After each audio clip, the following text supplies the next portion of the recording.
Welcome to Quest for Peace, a podcast that explores how we can journey towards inner tranquility in the midst of a chaotic world.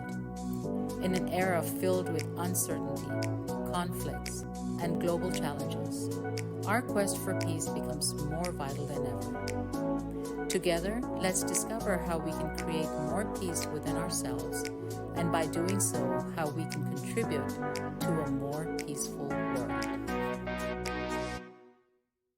Hello, friends. I am Saju Vaswani. Welcome to my podcast, Quest for Peace. Today, I welcome a special friend and mentor. She's an internationally known, certified medical support clinic hypnotherapist and a fellow of the International Board of Hypnotherapy. She has successfully worked with hundreds of clients from Australia, Belgium, Canada, Germany, Greece, Japan, Sweden, Turkey, the Netherlands, the United Arab Emirates, United Kingdom, Wales, and all across the United States. And please help me welcome Meg Adamson. Hi, Meg. Hi, Saju. So nice to be here. I'm so grateful actually that you made time to work with me. I am so excited about the work that you do. And I would like to let everyone know that Meg is a clinical hypnotherapist. Am I correct? Mm-hmm. Yes.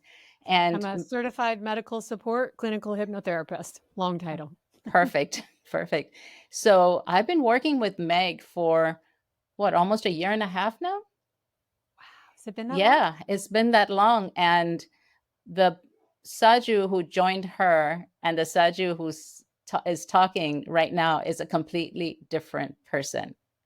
Isn't it amazing? And that's why I had to bring her to my show. And Meg, a lot of people look at hypnotherapy as being hypnotized with a little, you know, watch or whatever, watching it and going deep, and you've been given instructions and now you don't smoke anymore, or now you've lost weight because you were hypnotized. And you told me, no way, that's not what this is all about.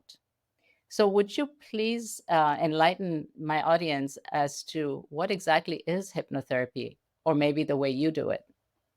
Sure. So thank you so much. I love coming on and discussing things because there is so much stigmatism about hypnosis. And there's a reason why we call it clinical hypnotherapy, because it's not what you see in movies or read in books. And they're still kind of using it to this day, like he's under a spell, she's been hypnotized, like you have no control, like you'll go outside of your values or your moral compass. And that's just simply not true. That's all for entertainment purposes.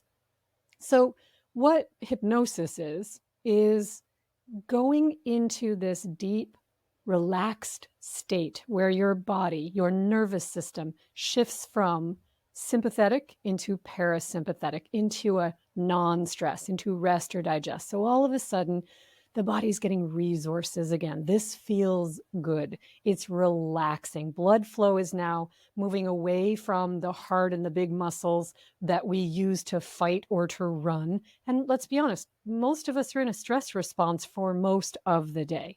Our brains, hundreds of years ago, were not that different today, but the world is very different. Back then, if we were in caveman days and we were out hunting and gathering and we saw a tiger, our brain would immediately register danger and we would shift into a stress response. Why? Because the blood flow then goes into your heart and your large muscles so that you can fight or you can run and get to safety. But today's world, having a conversation about politics is tiger.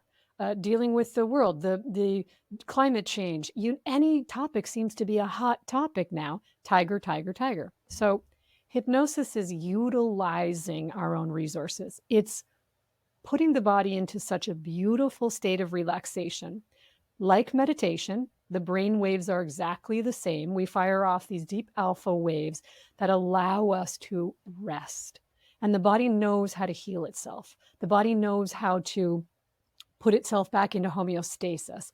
And so hypnosis is shifting us into parasympathetic drive, starting to redistribute all of those resources again as all of the resources become available: digestive system, reproductive system, higher thinking mind. Our ability to think clearly comes back online. When we're in stress, we don't think the same way. We make decisions impulsively. So hypnosis, in my opinion, is different from meditation, because in meditation, the goal is we sort of dissolve into that beautiful oneness. We're not thinking anymore. But in hypnosis, we are actively working. We have a heightened mental awareness and clarity. We are focusing. So what are we focusing on? That's what hypnotherapy is, what you come to me for. I'm not happy in my relationship. I'm not happy with my weight. I feel like I have self-esteem issues. I want to get this in my life. I want more abundance in my life. I want to feel happier. I've lost my joy. Whatever it is, I want to not be stressed. I want to manage my time differently. I want to have work-life balance. We all have desires and goals, and we're supposed to. I don't believe that life was ever supposed to be an experience of, well, I guess that's it. We went to school, we did the thing, we finished, we got married, maybe we had kids, maybe we didn't, we got the job. And what, by 30, 35, that's it, it's over, no more learning, you just sort of coast and wait till you're done? That doesn't sound like a very fun life to me. So we want things. But the moment we want things, if you notice, we start to talk ourselves out of them. There's some kind of inner dialogue that takes over, that little chatterbox or that critical mind, that critical voice that says, what makes you think you can have that? You can't have that. Remember when this happened? Remember when this happened? Remember when this happened? You got bullied at school. Somebody made fun of you. Somebody didn't think your report card was good enough. That is where clinical hypnotherapy shines. Because in talk therapy, we can become aware of our patterns. And awareness is at the conscious level, and that's powerful. But in clinical hypnotherapy, we utilize hypnosis to access the subconscious terrain where all of those memories are stored. And we have the ability to then reframe them. The reasons why we think we can't have what we want, we have the ability to reframe them. And the subconscious mind's job is to keep anything that caused us emotional pain when we were younger, to keep that right at the surface, so that anything we're about to experience in life, if it triggers that memory where we felt pain, it will move us away from that. So it can sabotage relationships. It can sabotage going after jobs. It can sabotage feeling confident and being brave or courageous. So we start to reframe them through hypnosis. So it's really actively working while your body is getting all of these resources. Does that make sense? It makes total sense to me, especially because I've been through this. And I remember I come to you, and this is the most beautiful thing that I went through. And I came to you and I said that I'm not able to express myself. And I did not understand why that was. And I said that I have so many things to say, but I can't say them. So we went into hypnosis, and I went to a past life, and the trauma that I went through there, since I guess I saw it, and we did some work on that. And right after that, within a week, I said, I want to start a podcast. I mean, imagine a person who couldn't express is, not doing a podcast. And it is something that was holding me back because my subconscious mind did not want me to go there because I suffered that pain in that life, right? That's how it works. That's exactly right. And so Mhm. sometimes we've had it in this lifetime. So the beautiful thing about clinical hypnotherapy in that experience that you had is that we can have experiences in this lifetime that could have caused you to not feel comfortable using your voice, but it also can come from other lifetimes. Now, depending on your belief system, right? Not everybody has a belief system that makes room for that, but you and I share a very similar belief system in that we believe we have multiple incarnations. So what I listen for is when you were saying things like, I don't know where it comes from. And I ask, what's your earliest memory of that? As far back as I can remember, I don't even know. And when I hear that, I'm listening for that. Because if we're not locating something that makes sense from this lifetime, it's called an open affect bridge. So we go into a past life to say, where's the origin of this? Where did this come from? And the subconscious mind has access to all of your memories. It's an incredible filing system. It's faster and smarter than any computer or any AI that will ever be made. And it knows exactly what you're asking, and it knows exactly where to go. So it took us to the specific lifetime, and it showed what I call a throwing action. A throwing action right before the ending of that lifetime was, I'm never doing that again. That, because of how that lifetime ended.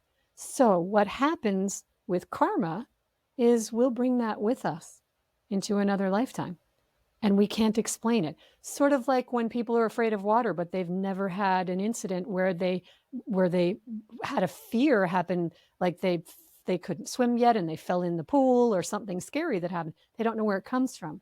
It comes from somewhere. You just don't see it in this lifetime. And that was the case for you. So it can come from this life, it can come from a previous life, and it's therapy, right? We're not just looking to say, oh, that validates why I feel this way. We're healing it.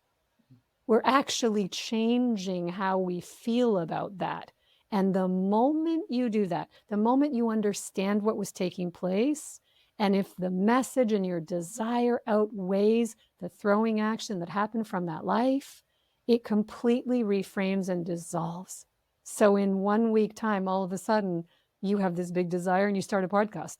All of a sudden, this beautiful voice and mission comes out immediately, because it's always been there, but it was that throwing action that was blocking it. Subconscious mind says, be careful. If we go out in public, something bad could happen. Soon as we changed that, there was nothing in the way. All the roadblocks were gone. Yes, it's perfect. I could speak in a smaller group, but in public, nothing. So yeah, that made a difference for sure. Because in that lifetime, it was very, very public. Right, Yeah. right, right. So what about when people get illness? I'm sure you must have worked with people with illness that come to you and say, I've got this issue, I've got cancer, or I have, how do you help those issues? Great question. So I see people all over the world. I'm actually international. I've worked with clients in 12 countries now. I think 11 countries now. Wow. It's extraordinary, which is beautiful because they don't have to be in person, right? We're talking about energy. We're talking about hypnosis. We're exploring the inner terrain. So we can do that online, which is wonderful. Illness, how illness comes to be. So from the perspective of a clinical hypnotherapist, we're dealing with the emotional root. When we have high emotions, something that caused us pain, something that caused us fear. If somebody comes to me and says, I've been recently diagnosed with, fill in the blank. So I've worked with all kinds of, so let's take cancer was your example. Someone comes to me and says, I've been recently diagnosed with cancer. The first thing I start doing is what I call blueprinting. I start looking at their life. Tell me, you were just diagnosed. Tell me what your life was like a year ago. Tell me what your life was like a year and a half ago, 2 years ago. Tell me about you. Tell me about what it was like growing up. Tell me how you did in school. Tell me what you love. Tell me what you're passionate about. And we start to see that there were big events. Those events, if we don't process them out, they get stored somewhere in our body, right? We all hold on to emotions. We hold that in the cells. We hold that in the tissue. I always thought this was fascinating. Because if you want to think from a science perspective, if our cells turn over, and all of our cells in our body turn over at different rates. So say, for example, digestive stress. Our intestinal cells turn over every 7 days. So if we're regrowing healthy cells every 7 days, why would we hold on to an illness?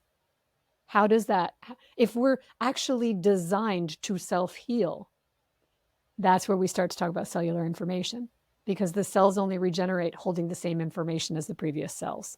So we've got to get into the beliefs that we've got stored in our bodies. So when we look at that, we can go back and say it's the regression work, it's the reframing work, it's the high level desire to heal, the belief that we're capable. And because I'm certified as a medical support clinical hypnotherapist, I run as an adjunct, as a support to whatever medical treatments the client chooses. And we can work to accelerate those therapies. We can work to assist that you don't feel so sick through them or unwell through them. And we get to the emotional roots. What I have found in my own personal practice is working with women with breast cancer. For example, I've worked with several women with breast cancer, and it has always led back to a form of heartbreak. There was a betrayal, there was a relationship ending. Now, I'm not saying it's for everyone, but if you look at the location of breast cancer and you look at where your heart is, there's an interesting connection there. And as we move through the healing of that, their bodies know how to heal. We stop blocking the process. So illness, in my opinion, is a path back to wholeness, not a death sentence. Illness is telling us we have something. There's a message here. There is a learning here. It is here for a reason. What is that? It's different for everybody. But why does it show up this way? When we start to believe things about ourselves, so say, for example, we're young, we have an experience at school, we get picked on, we think I'm not liked. And then we go on and we have a relationship in life and it doesn't work out. And we think, see, nobody, they don't care about me. People don't love me. I don't matter. Now we're compounding over time. We have now decided this. We've made this our truth when it isn't.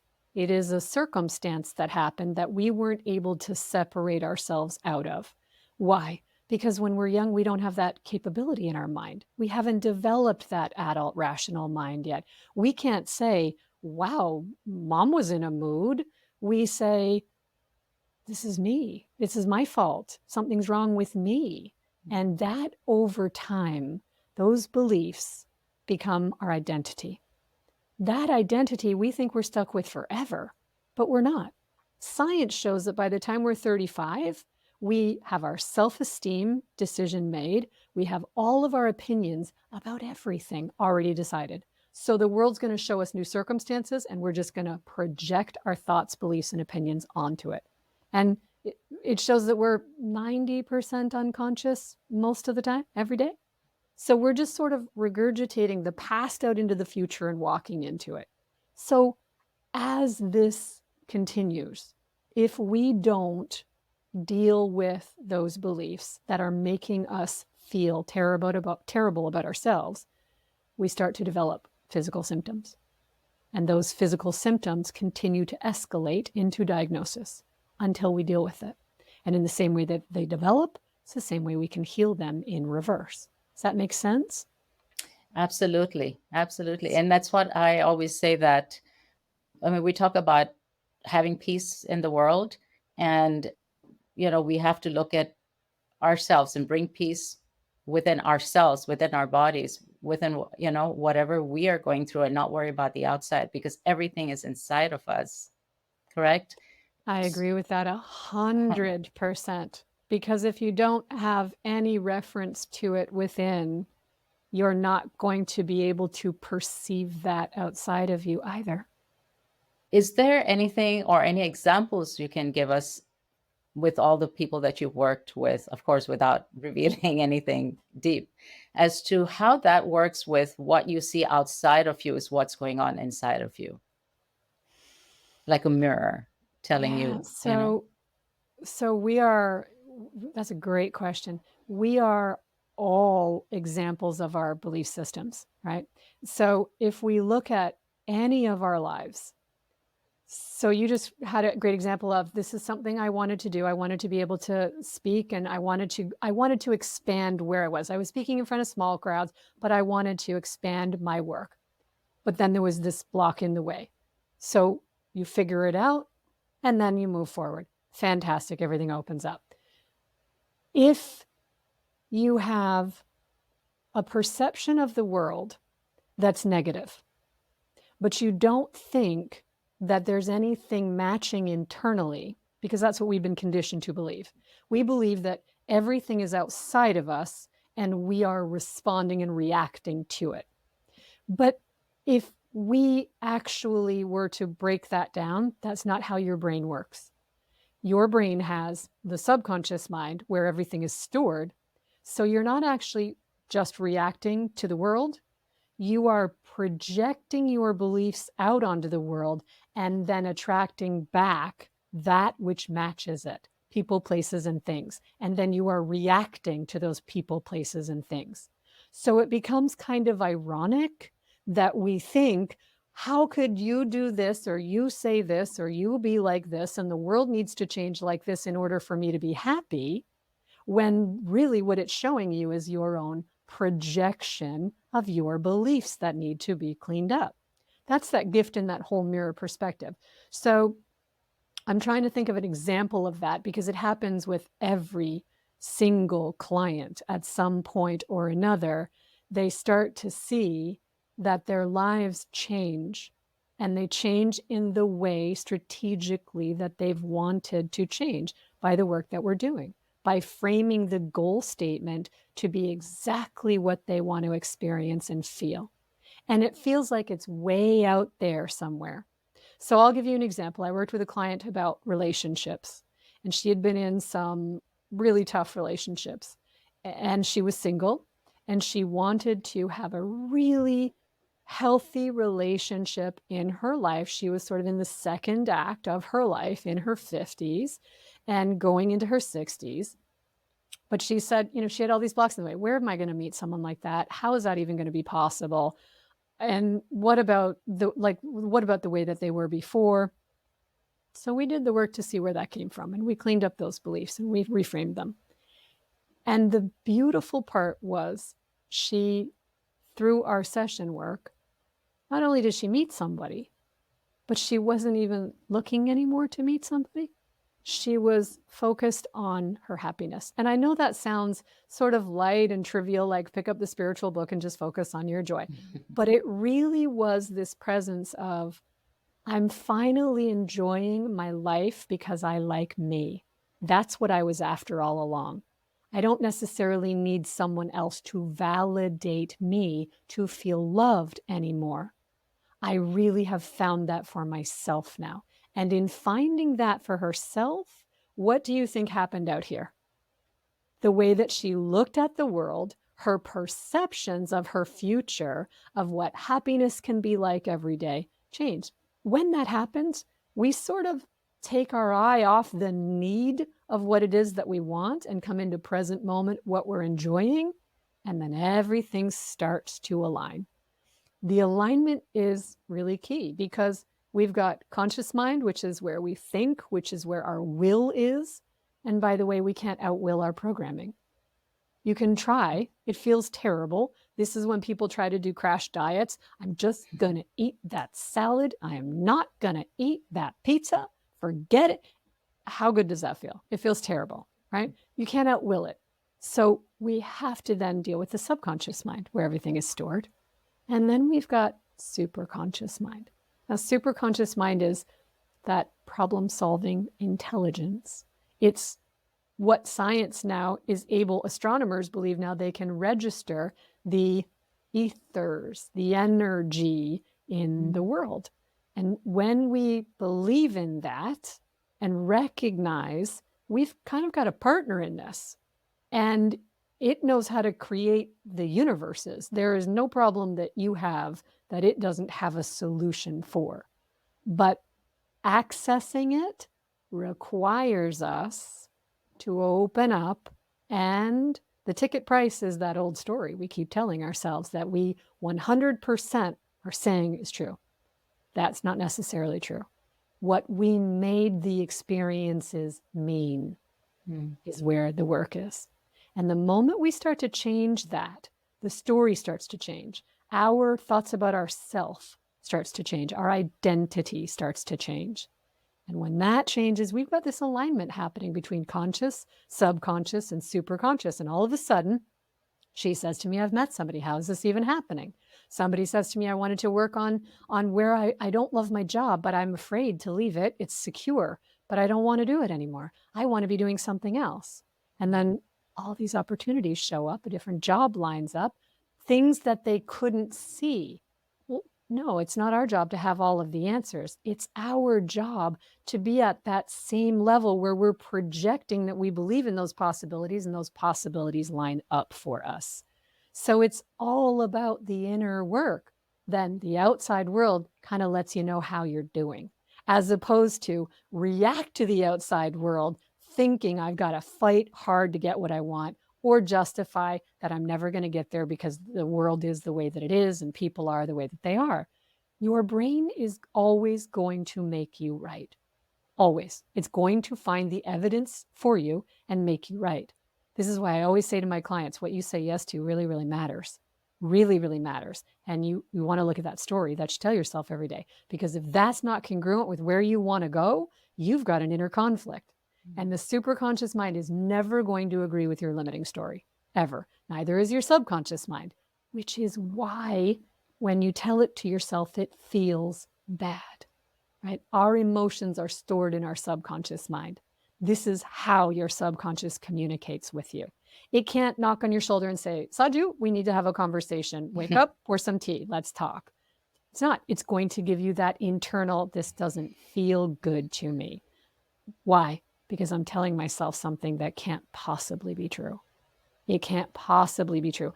But I have experiences that tell me that they were. Yes, because we made them mean something at a time when we had no resources. But now you have resources. Change that, your whole perception of the world changes, and the world rises up to meet you. And we'll show you that back. Does that make sense? Beautiful. Yes. So it's all about your belief. I remember once asking you, I mean, there's so much COVID around, and you think, I'm scared I might get it. And you said, well, if you believe it, you will. If you don't believe it, you won't, and it's all about what you believe is going to happen. Yeah. And if you get it, you'll be okay.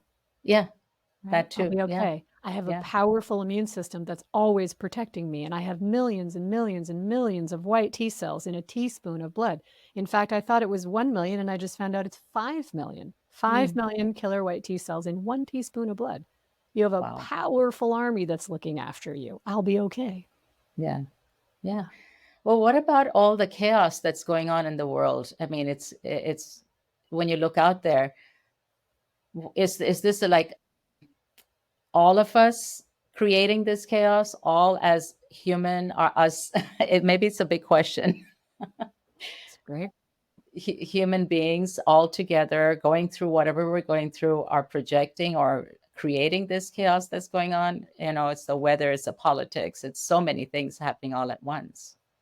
Yeah. What is your opinion of that? So, really big question. I love it. Big answer from me personally. So, what I believe there is, so first, let's start here. Let me ask you, what percentage of the population do you think lives in a way that's really present and taking full responsibility for themselves? Just throw out a number. Out of 100%, what percentage do you think actually lives like that consistently? Before it was a lot less, but I've been hearing a lot of people working on themselves. So I'm saying maybe 35, 40%. Wow. I wish you were right. Really? I would love that to be true. It's more like less than 10. Oh. So wow. We are so conditioned, and that's not placing blame or criticism. We are so conditioned, right? We did not learn when we were kiddos how to master our mind. Boy, would I love clinical hypnotherapy to start in kindergarten, right? Let's process your feelings. Don't try to shut them down. You're okay. Let's go have a cookie. No, talk about how you feel, not why. Not why. We teach kids that they have to explain and find a reason why. It's okay to feel what you feel. If it's right for you, it's enough. But it's nobody else's fault, even if something has happened. So we were never taught how to process our emotions, first and foremost.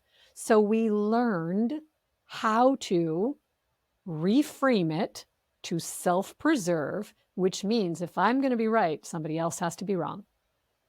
So we live in the world this way, and we project this out, every single one of us. So now we've got a very divided world fighting over who's right and who's wrong, and there's only going to be one way.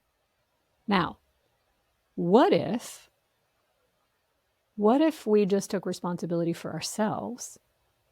And what if you created an amazing life just for you, because you have all the mechanisms that work, you just learn how to use them, and you live sort of atypical to what they say is possible. It's not the right climate for that, unless it is for you. Well, that's not possible until it is for you. The same way they said that a 4-minute mile couldn't be run until it was. And now it's down to 3 minutes and 30 some odd seconds. Because as soon as someone else does it, what happens? You believe you can. Belief changes. Body follows thoughts, right? So 100% our psychology, our thoughts affect our physiology, our bodies. So if most of the people are walking around conditioned to self-preserve, what I call that personal lie, that belief that they have about themselves, that I'm not good enough, or I'm not smart enough, or people don't love me, or people don't care about me, and that's too vulnerable. I can't let that show. So the moment something goes off, I have to protect that and say, no, it's because you did, it's because they did. So that's what we've learned to become. But what if we could use our minds? Because you have to see the power in that, right? I look at the world and see all that intensity, but I don't see it as the negative. I see it as how many powerful people do we have on this planet that's creating this? Any way you look at it, we're creating evolution. And the mechanism is working brilliantly. Well done, everyone. You are that powerful. But I decide not to live my life by those same projections.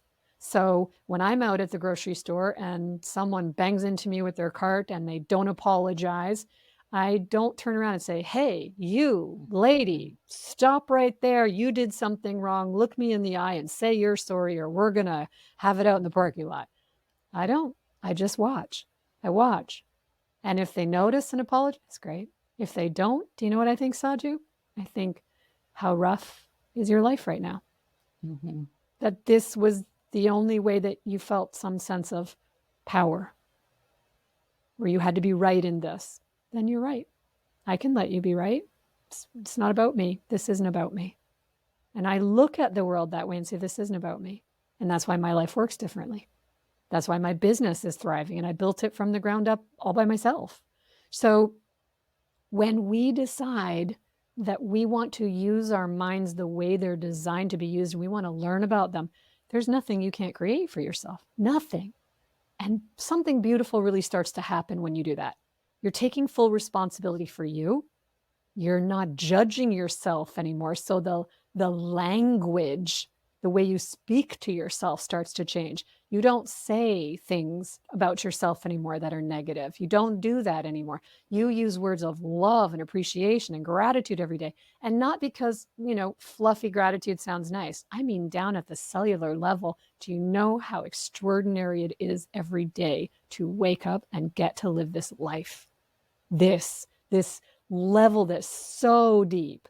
And then when the challenges come, you look for the value in them. You start to figure out, okay, this has something for me. What am I learning? It is not about that personal lie, because it's a lie.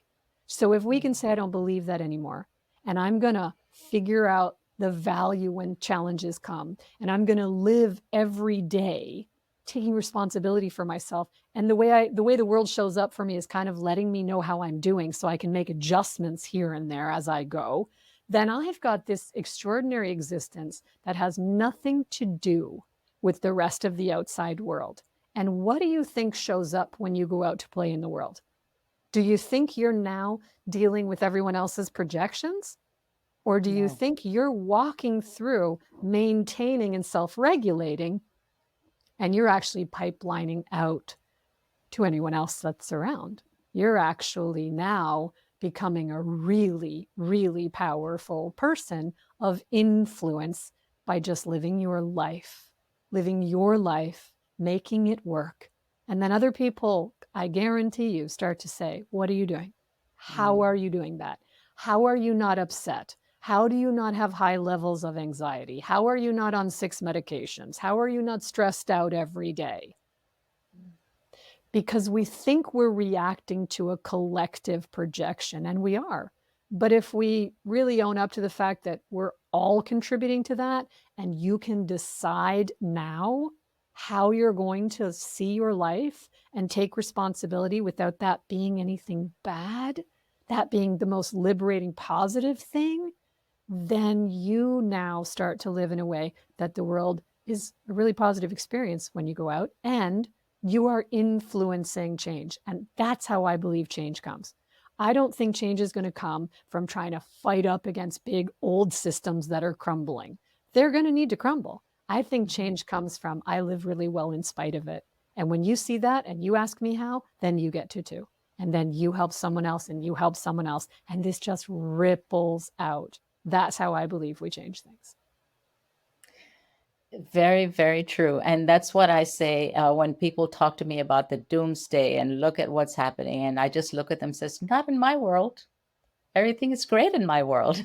I'm happy. Everything is going so well. I don't know what you're talking about. And of course, you see things that are going on, but you don't take it in and you don't, get into that stress thing. Oh my gosh, the world's going to come to an end. Yeah. And I mean, it's fair. I can understand why it can be scary at times for people. I get that. That's fair. There's changes. We're dealing with changes. How we deal with change needs to be worked upon. And then you have to look at, where does the inspiration come from? So if you get tangled up in it, kind of like Einstein, you can't solve the problem from being on the same plane in the existence of the problem, right? Mm-hmm. In fact, Einstein wrote in his memoir, I loved this story. Einstein wrote in his memoir, so it's not one of those stories that sort of got passed around like telephone and got changed over time. He didn't call it hypnosis, but he called it something like the unconscious state of mind. And when he was trying to create his theory of relativity, he couldn't find the answer. He couldn't see it. So he wanted to put himself into that state to access the subconscious mind. He called it the unconscious mind. So he put ball bearings in one hand and he lay on the sofa and he would try to drop down into hypnosis. And then if he fell asleep, his hand would relax and the ball bearings would hit the floor. So it would wake him up. That's the purpose of the ball bearings, because he didn't want to go to sleep. He wanted to access the terrain of superconsciousness where it's problem-solving intelligence. Now, can you access that when you're in stress? No. When you're in fear? No. When you're in judgment, self or others? No. So you can look at the world and say, we have a lot of changes to make. But if you live your life in a way that is where you're thriving, you start to have access to more and more and more. I really believe this. Haven't you noticed in your own life? You take on something when you're ready and more comes. You take on something when you're ready and more comes. It's kind of like you show up and say, I can take it. Bring more. I'm ready for it. I can handle it. And I'll take all of it. We want just the good, but that's not evolution. We have to be able to deal with the challenges too. So we take it all. And then we start to see resolutions. We've got more millionaires walking on this planet now than ever before. We've got more youth coming up with incredible technology to clean the planet than ever before. You're not going to hear about it on mainstream news. You gotta do the research. You have to be looking for it. But I believe that the more you thrive, the more you are able then to contribute in whatever way is right for you. People that are starting up, nonprofits like you did, people that are just contributing because they're doing really well and they're successful. So they're donating and they're contributing. It all comes back to you. You decide. So you can look at the world, but if you look at our history and evolution, this is what we've been doing for a long time. It's all in service to evolution. But I do believe there's a personal path for each and every one of us. And there are life lessons that we're walking through in this life. And so the more you focus on you and that alignment, the more accelerated you are in that path. And then I think you become highly influential. Wow.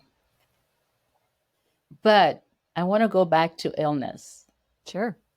because it would be perfect if we got ill, we started looking at ourselves and saying, okay, what is my subconscious mind telling me? I mean, if everybody had a Meg working with them, you would look inside and say, okay, why did this happen? Why do I have this illness? Let me figure it out. How about all those millions and millions of people who are out there who have some kind of illness or the other and are not awake or don't understand or don't know? I mean, how is the subconscious mind trying to get their attention when they don't even know why they're sick? Do you understand what I'm trying to say?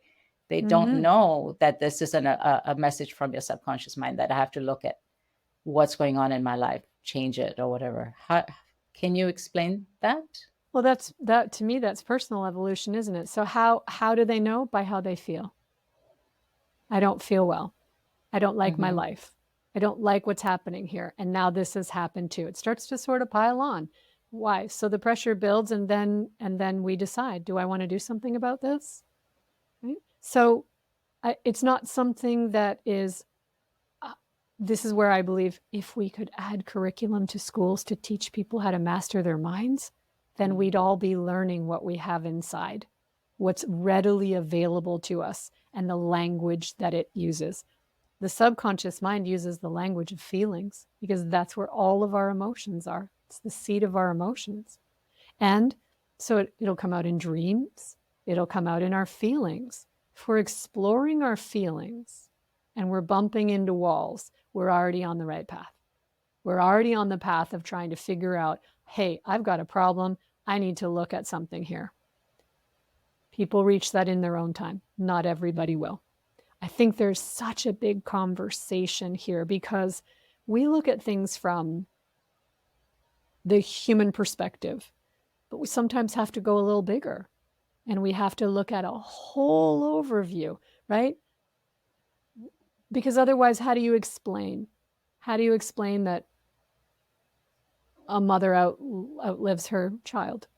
That doesn't seem like it's in the natural order of things, right? There's things that don't make sense, but that's because we're only looking at it from one story point, a one-dimensional way. If we open that up and think we have multiple incarnations and we're working on our personal evolution as well as collective evolution, then there is a lot more innate wisdom at work here.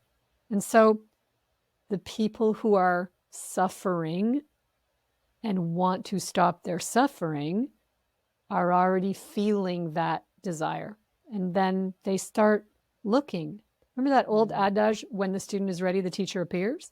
Things start to show up. There's this internal guidance system, this knowing, this, you go to a bookstore and something just catches your fancy and you start to read it. I mean, when I got sick back in 2002 and nearly died, it was 8 months of extreme vertigo for me.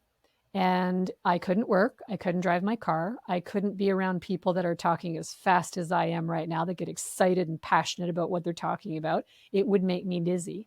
So I had nowhere to go but inside my own head to clean up all those thoughts. And that was the road that changed everything, because I was going down a completely different trajectory. I was working in the film industry. I was going to have this was not on the radar. But somewhere internally, there is a plan for us. And sometimes illness comes in as a course correction.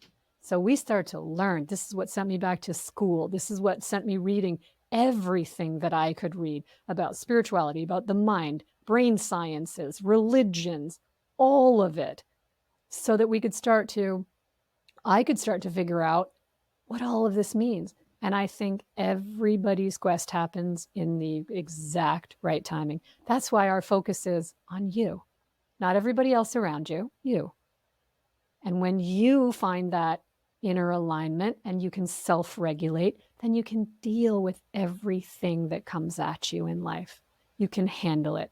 And then other people around you, when they see that, they get curious. That's That's like an aphrodisiac. What are you doing? You're so calm. You're happy. You're positive. Your life is working. You're not. What is that you're doing? And then the information is shared. This is how we start to change things. But I do believe that it's always personal, in the sense of when we decide we're ready, when we decide we want to do something about it. And there's no judgment if people don't. There's absolutely no judgment. There are always going to be people who say, I don't believe that, I don't see that, and I don't feel that way. Great. It's no one's job to convince anyone of anything on this planet. That's where I think we make a lot of mistakes, is we spend a lot of time trying to convince everybody of something else. Just look after you. Just live your life. I absolutely agree with that. And that's how I try and live my life now. It wasn't like that before. Learned. And you're right about, so you know the story. Our whole family went through a lot of difficulties in the year 2006. You know, all of us, all three of us sisters, and a cousin who had cancer. And so it was like the S hit the fan. And that's when we started getting, somebody gave us, I think, a CD of Wayne Dyer and you know, so many things, and they just came to us, and I had no idea who Wayne Dyer was. I didn't know anything about spirituality. I didn't know nothing. And my sister Malka got it. She shared it with us, and we started going into it and started healing from it just by going to the seminars and workshops and things like that.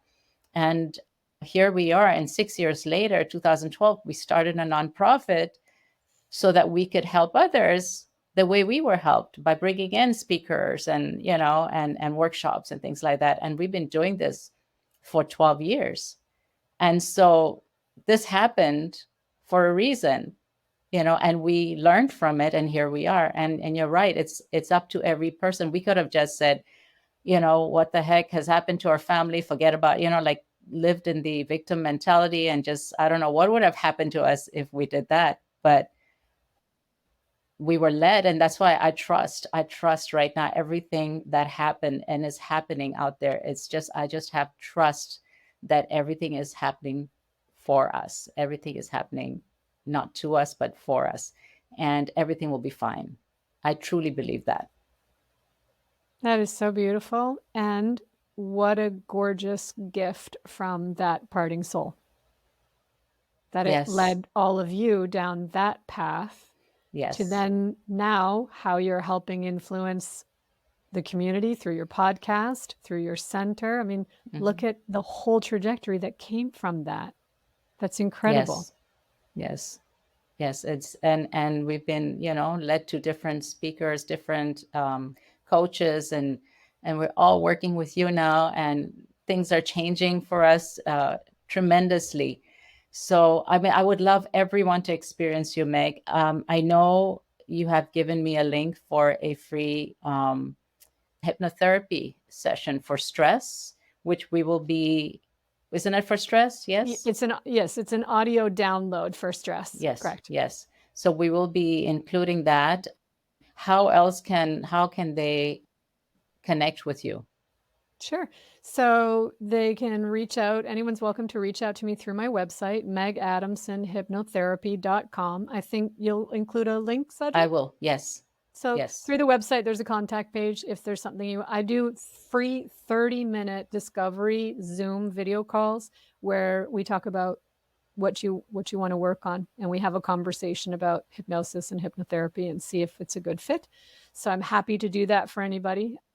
You can also follow me on social media, my Instagram and my Facebook, Meg Adamson Hypnotherapy, and stay tuned for everything that's coming next.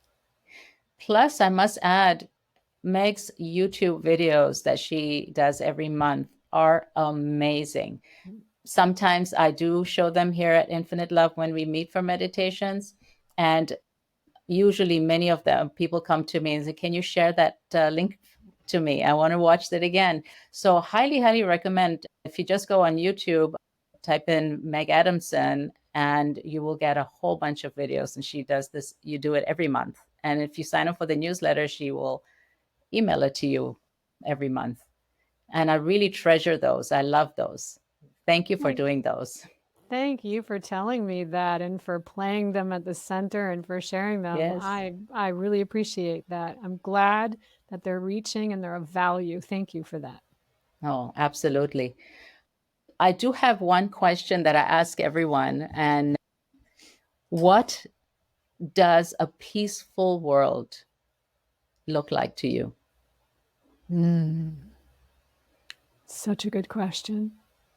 I think, compounding on what we were just talking about, when everyone learns to self-regulate, I think the byproduct becomes peace. We stop blaming. We stop shaming. We stop making responsibility a dirty word. We manage ourselves. And so that becomes an amazing change. And how do we start to get there?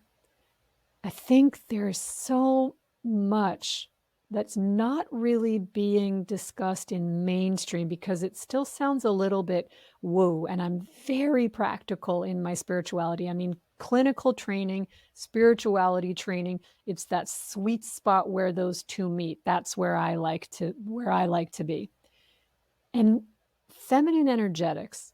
So this isn't just about women, but it's about feminine energy. And we every single human has both feminine and masculine energy. And they're states of being. Let's put it that way. So right now the world is very masculine energy dominant. And what I mean by that is it's action oriented. If something's off, go fix it. Figure it out, fix it, do it until it's done. But there's very little in the state of being of sit with it, contemplate it. What value is there in that? What lesson is there in that for me? What is this teaching me or showing me? Am I learning resilience? Am I learning strength? Am I learning emotional maturity? Am I learning communication? There is value in my experience. If we each started to just lean into that a little bit more each day, we would start flipping that unconscious switch of just projecting our old programming out over and over and stepping into it, creating a new day. Really, it's just a do-over of an old day, but we're calling it a new day, and years disappear like that. If we started to lean into everything has meaning for me, and it has value for me. And I am the authority of me. I get to live autonomously. I decide, no matter what's going on out there, if I could just look at that and put it aside, push it back a little bit, put a little bubble around me, almost to get a little distance in space, and then start to tune inward and start to see how I feel about things, what I like, what I love about me. Do you know how hard it is for people to answer when I say, tell me something you love about yourself? They say, I don't know. Okay, start there. What do you love about yourself? What do you think you're great at? What skills and attributes have you learned from this whole life that you've lived so far? Where do you want to go? What's the dream? And the dream, who is that? What does she look like? What is he wearing? What do they do every day? And can you start to see where you are right now and everything that you're going through in life is in service to that somehow? If we could start to bridge that gap, coming back to mind our own lives, we would be living extraordinary lives, and everybody else can too. To me, not only is that a peaceful world, that's a prosperous world, that's a kind and loving world, that's an inclusive world, because what anybody else is doing really has nothing to do with us. What somebody else is creating has nothing to do with us. We can let it inspire us, or we can let it trigger us, and the trigger says, I need to go pay attention to what I'm feeling. Why did that trigger me? What do I believe about me? Where's that jealousy coming from? Oh, now I'm starting to see my limiting beliefs around that. Thank you for that trigger. I'm going to go figure this out for me. We start to really flip the switch and turn it inward. And when we do that, that's really what feminine energetics have been about. And we have lost that historically. That has kind of been written out. It's been take action, assess, execute. But there's a big step in there that I think if we could put that in first, contemplate. What does it mean for you? Then, where are you going with it? What's the dream? Then you blueprint the action steps. I think we would be living in a very, very different world. And I think we're starting to see Absolutely. more of that now. I think we're starting to see more and more and more of that now. I think everybody should have a clinical hypnotherapist. Everybody. Yes. I really do. Learn how to master your mind and learn how to work with it to create the things that you love, because it's creating all the things you don't love. It's not that it's not working. It's working beautifully. You're just not liking what's happening. So you have to look at what's happening differently. And when you do that, you sit in that space, that state of being, that feminine being. Just sit with it. Sit with the discomfort. We don't like to sit with discomfort. We don't like to sit with our No. emotions. It is much easier and much more comfortable to say, you did it, you fix it, I'm out of here. So it requires some staying power. It requires a little discipline, and it requires a whole lot of self-love and self-compassion. And if that doesn't naturally lead to a peaceful world, I don't know what would. Yeah, and you need patience too, right? Patience with yourself, because I know me, I want it done yesterday. Come on, why am I still feeling this way? Let me get to it. And I keep telling myself, relax, have patience. Yeah. Everything is happening for a reason, and just trust and, trust and allow, And yeah, it's Yeah, it's beautiful. that hurry up and fix it, right? Hurry up and Yeah, fix it so I can get back to what I'm get doing. going. But then Yes. the real question is, so do you love what you're doing? What are the desires? Because if the desires are naturally on board, it's a funny thing. If you're tracking for that, you have patience because you're loving and you're present. You're loving every day, excited about what shows up. When we want to hurry up and fix it, we're not in alignment with where we're going, and we're trying to bypass the exact experiences we need to learn the skills and attributes that we need for where we're going. So your subconscious mind is never going to let you just skip over that ever, because it knows where you want to go. You have a partner that's already built in with this innate wisdom within you that's extraordinary. We just didn't learn how to use it. We didn't learn how to speak its language, and we didn't learn how to connect with it. But Meg, you had said that to me just recently, exactly what you were just saying, that your subconscious mind knows where you want to go. So if there's anything in the way, it's going to push it or show you so you can clear that, so you can go to where you want to go. Yeah. Right. And isn't that amazing? The subconscious mind is amazing. So we have to pay attention to everything that's happening in our life and figure out, try and understand it. What is it that my subconscious mind is trying to tell me? What is it, the universe, God, whatever you want to say, is trying to tell me, and how do I fix this? What am I feeling? How do I? Exactly. What am I feeling? And then before I tell myself a story of why I'm feeling it, because this person, because this company, because the world, before we get into the because the moment we get into that, we're telling ourselves a story. What am I feeling? What am I feeling? And then research that. Why am I telling myself that? Why is that a belief for me? Do I want to keep that belief? Is that belief part of where I want to go? Or does that work against where I want to go? Right? There is so much self-reflection, layers to peel off. And your subconscious mind is always, always talking to you by how you feel. Awesome. Wonderful. Thank you so much for all of that. So much to really take in and understand, and really appreciate you, Meg. Oh, it was such a pleasure to be here. You and I could talk, I think, for hours and hours and hours. It's always such a pleasure. And thank you for having me. Thank you for the invitation. Great. Thank you. Quest for Peace, a podcast about navigating outer chaos with inner harmony. Whether you're seeking solace in the midst of life's challenges, or simply curious about the profound connection between inner and outer peace, the Quest for Peace podcast is your guide on this transformative expedition.